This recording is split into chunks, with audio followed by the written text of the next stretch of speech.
Hello everybody, this is Mithril Zenith and welcome back to another Archanea map recap. Today we have Chapter 14, Land of Sorrow, a map that got slightly reworked and reshaped in Mystery of the Emblem, so we're going to talk about that when we get there. But first let's compare the two original versions, FE1 and FE11, because they're very similar unit layout wise. Like, we know that, ballisticians were changed in FE11, but aside from adding some cavaliers here, it basically looks the same layout and whatnot. So let's talk about it. First off, we have some houses. In all three versions, they're the same. One talks about the silver card, the other talks about promoting units at level 10 or higher and what some of them turn into. And the village up here gives you a Thoron tome, telling you to give it to Bishop Boa, but really you can give it to kind of whoever you want.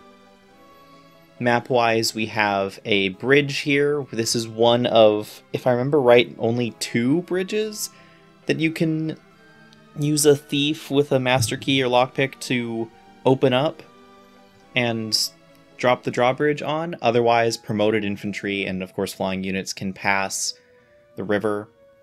Ballistician here, or you have this bridge here through all the forests, past all of these archers who are just going to shoot you while you go down this way. You send Marth down here, go to the village, come down here, probably talk to Pala and Katria as they spawn as reinforcements, which we'll get to the reinforcements in a second.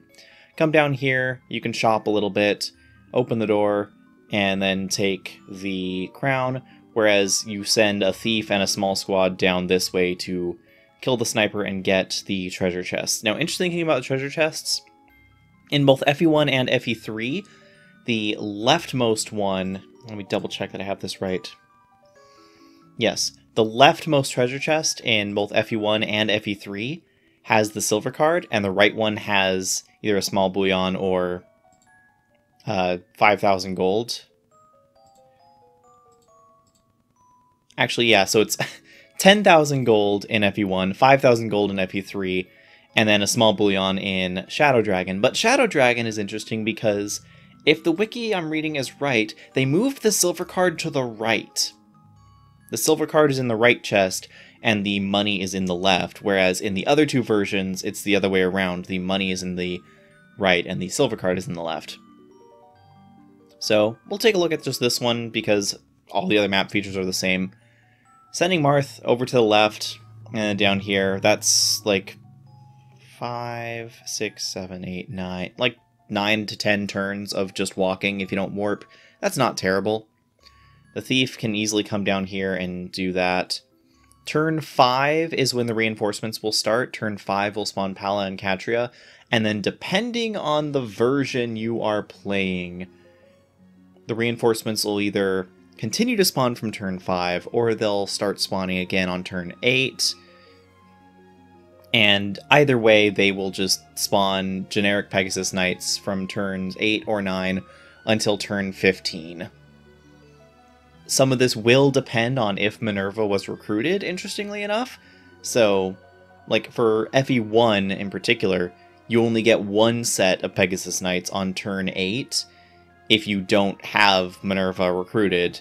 Otherwise, Pala and Katria don't spawn, and the other Pegasus Knights apparently don't spawn.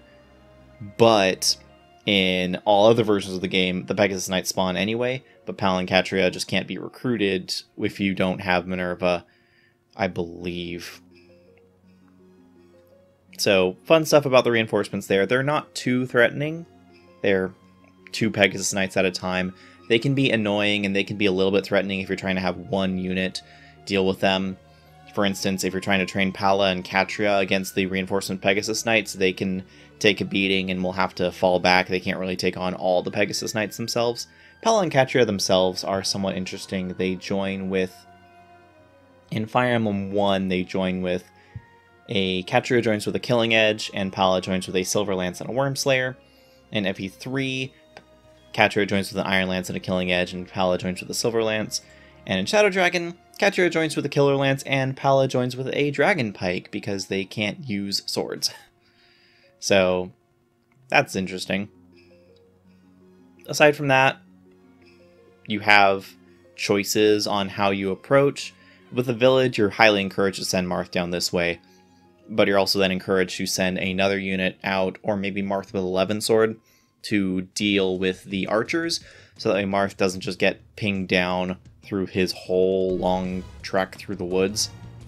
Most of your other units are encouraged to just go forward here. In Fire Emblem 1, you have to deal with the shooter that is 2 range, but in FE11, it is far more encouraged to deal with because it is a 3 to 10 range, and you actually get the stone hoist that it drops. Then you have a couple more units in the center here to deal with in FE11. You have the Cavaliers, you have the Armor Knights that are walling off here, so map flow generally goes, split up your army a little bit, deal with these armors, deal with the ballista, fight through, take the middle, do some shopping, fight through, take the side, have a potentially difficult encounter with a silver bow sniper, who is quite threatening. Snipers are going to be the bane of your existence, especially in FE1. They are some of the most dangerous enemies, because they have high crit, high hit, and good damage, and decent speed. And then send someone to deal with the archers, so that way Marth can have a safer trip. Marth books it, gets to the village, comes down, recruits Pala and Catria, pretty much on schedule if you just move as far as you can every turn. And then you just come in here, open the door, and defeat Geel, and win the map. Geel, interesting enough, does have slight differences between versions as well, because generals can only use swords. In Fire Emblem 1, he has a silver sword that he drops. In Fire Emblem 3, he has a silver lance that he drops, because generals can only use lances. And in Fire Emblem 11, because generals can use lances and bows, he drops a killer bow.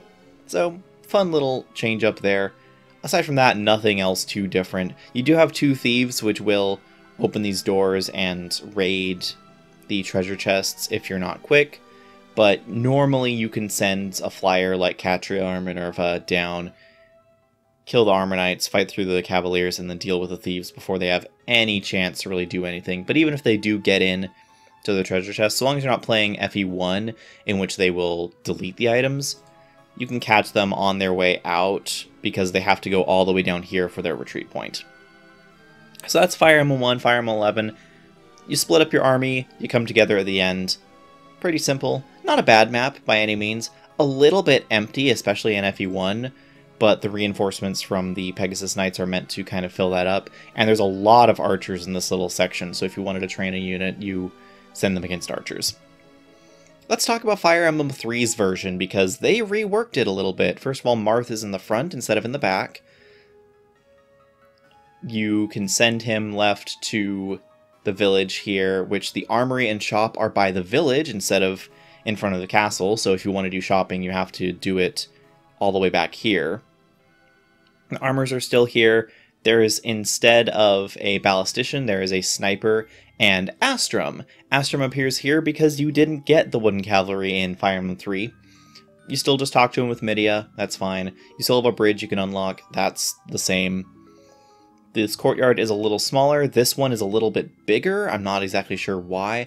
They also don't connect directly, instead of both connecting, like funneling into here, behind, like this one goes behind the door and this one goes in front.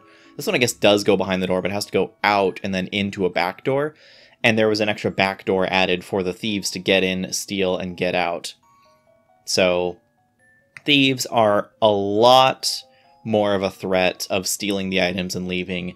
In Fire Emblem 3, you have to be very quick to get the silver card there. There's also an extra hero guarding the back door.